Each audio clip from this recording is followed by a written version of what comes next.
and welcome to another installment of DB3's Risk It or Not. I'm Denise, and this week's video is inspired by a conversation I had with a client who shared with me that they didn't see the benefit of tapping into their intuitions to manage their business. I'm gonna be honest, that struck me. Being from Louisiana as a little country girl, I always admired nature. And throughout the years, I've been able to apply things that I saw or observed to my life and my business. Sounds funny, right? Well, I'll give you an example. Think about birds when they built their nests. They built their nests high to elude predators. Well, to me, that's risk management. Give you another example. Bees. They have such a succinct process when it comes to extracting pollen and transferring it back to their beehive. It's amazing. That's operational management for me.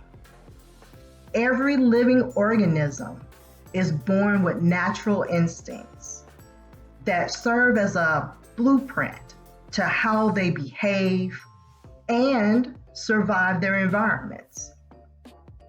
Scientifically, if you want a definition because you still don't believe that instincts apply to a business, scientifically, they say an instinct is defined as a genetically hardwired tendency that is built in. That means it's not learned and it's not conditioned. For example, no one has to teach you how to dodge a car when you step into the street. It's just as natural to you as the ability to sense when you're in your groove or when you found your why to your business. I believe every business owner has natural instincts, just like birds and the bees, that help us make better decisions. There are things as a business owner or an entrepreneur or just a person in life that you just know things. You don't know how you know those things. You don't know why you know those things. You just do. We've all seen people like this, right? So a fashion designer that has a great eye for style or detail, or even that one person that they always seem to be in the right place at the right time. You know what that's called? Intuition. That's their gut. That's their natural instinct. So as your business grows, your instincts are going to grow. Oftentimes we rely on our instincts and we don't even realize that we're doing so, like sensing the timing is right to launch a new product or service.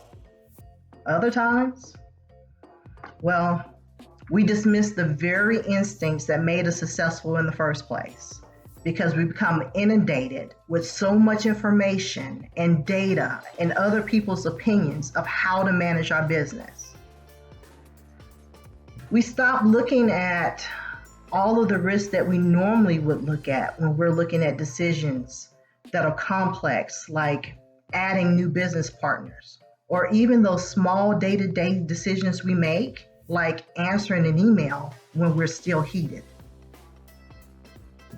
Every one of us has tuition with which we can make a better determination of how we can operate our business, what's right or what's wrong for our business, or better yet, if something is too risky to take on.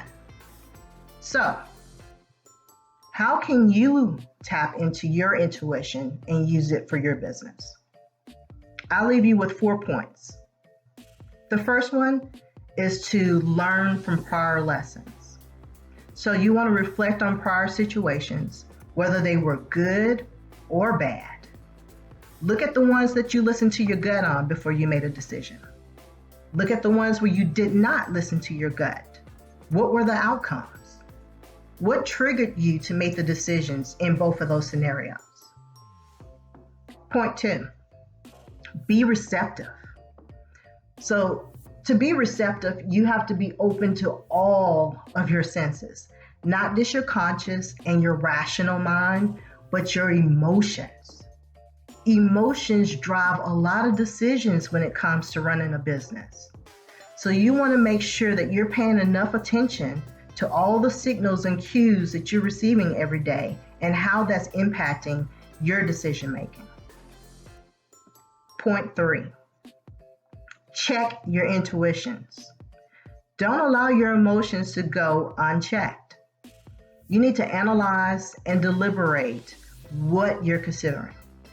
And then ask someone that you trust that's unattached to the outcomes if your perception is accurate. The last point I'm going to leave you with is to be still and just reflect. Listen to your intuition in the midst of all the clutter. Like I said a second ago, in our society, we're inundated with so much information via emails, phone calls, social media platforms.